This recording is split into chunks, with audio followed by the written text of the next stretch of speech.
ايه رأيكم بقى في الجمال والحلاوة دي؟ احلى سمك مشوي باحلى تتبيلة من ايديا انا. تعال نشوف انا شويت السمك ده ازاي في الفرن وعملت له احلى تتبيلة كده تتبل بيه، وطعمه كان جميل جدا جدا، يستاهل بقكم ان شاء الله لما تجربوه. يلا بينا نشوف الوصفة بتاعتنا بتتكلم عن ايه النهاردة. على احلى حبة سمك كده شوي تاكلوهم كده يم يم يم. يلا بينا نشوف الطريقة. متنسوش بقى ايه، اهلا بيكم في قناتي وصفة شيماء. ما تنسوش اللايك والشير والكومنت الجميل لاصدقائكم وحبايبكم. ويلا بينا نشوف الوصفة بتاعتنا النهاردة بتتكلم عن ايه ومكوناتها ايه. وصفتي النهاردة سمك شخورة او سمك معرفش هو مسمياته ايه عندكم. هو عندنا اسمه سمك شخورة.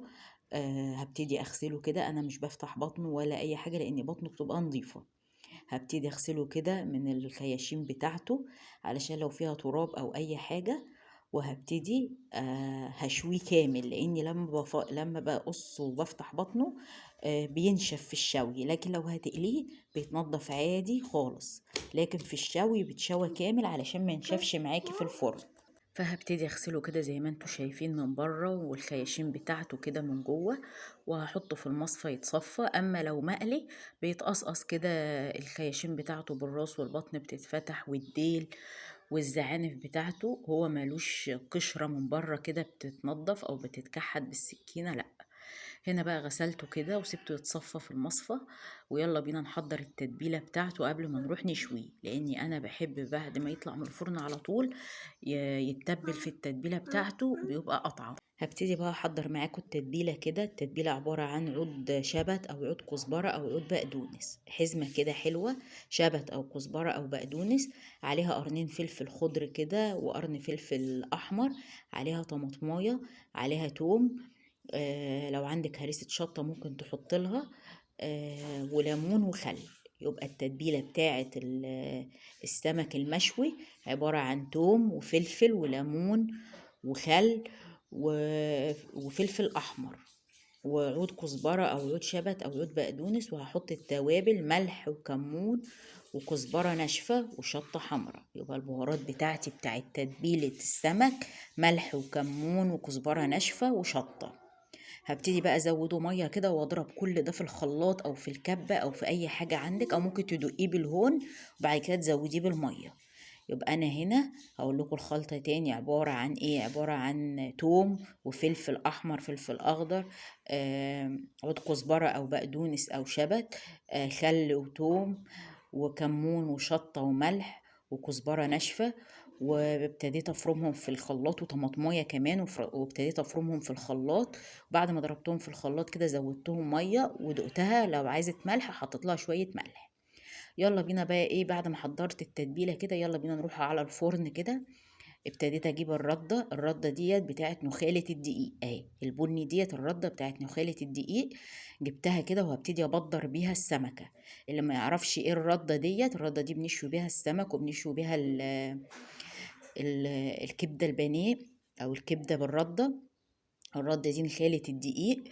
هبتدي كده ابدر بيها كده السمكه، واروح بقى ايه مشغله الفرن ومسخناه جامد. لازم الفرن يبقى سخن جامد يا جماعه قبل ما تحطي السمكه. انا مشغله الفرن قبلها بشويه علشان يدخن معاكم بالمنظر ده. لو الفرن مش سخن السمكه هتتهرى معاكم ومش هتطلعيها سليمه.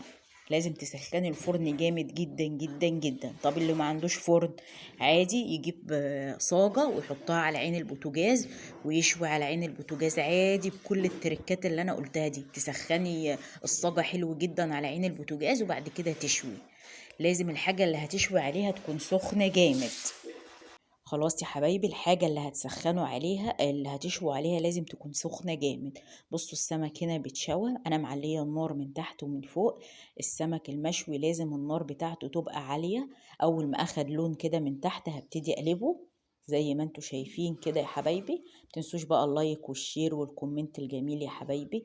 عايزة عيلتنا تكبر اكتر واكتر، مستنية كده اللايكات بتاعتكم الجميلة. اهوت. ما تقلبيش السمك غير لما ياخد لون من تحت، اوعي تقلبي السمك علشان ما تتهراش منك جوه الفرن. اهو كده يا حبايبي. هنا بقى السمك كله اتشوى وطلع فله فله اهوت زي ما انتوا شايفين، يستاهل بقكم. فانا بقى كنت هملحه وانا قاعده كده في البلكونه، فالشمس ضاربه في وش ايه، في وش الفرن، فالتصوير مش قد كده. فدخلت كده المطبخ وابتديت بقى ايه احطه في التتبيله اللي انا عاملاها، التتبيله اللي فيها الليمون والخل وعود الشبت و... والملح والكمون والليمون والثوم.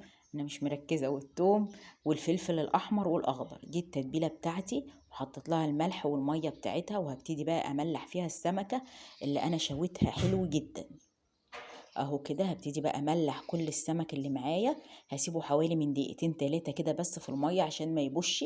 انا كنت بوريكم سمكيه هنا، السمكيه دي ما كانش واصلها النار، عندي حته كده في الفرن ما بيبقاش النار بتاعتها واصله لها، فقلبتها والنار ما كانتش واصله لها. فبصوا اتهرت ازاي. يعني حلو جدا ان الموقف ده حصل عشان اوريه لكم. الراس ما كانش واصل لها النار، فجيت اقلبها، الراس اتفصلت عن السمكه. عرفتوا لما النار ما تكونش عاليه السمكة بتتهرى وما بتطلعش سليمة. اهو النقطة دي كويس انها جيت عشان اوريها لكم.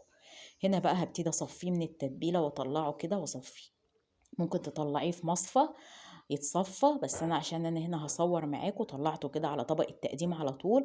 لكن انتي طلعيه في مصفى يتصفى تماما من المية عشان المية ما تبوشوش. خلاص يا حبايبي، ما تسيبوهوش في المية ياما، يا دوبك دقيقتين 3 علشان المية ما تبوش السمكة.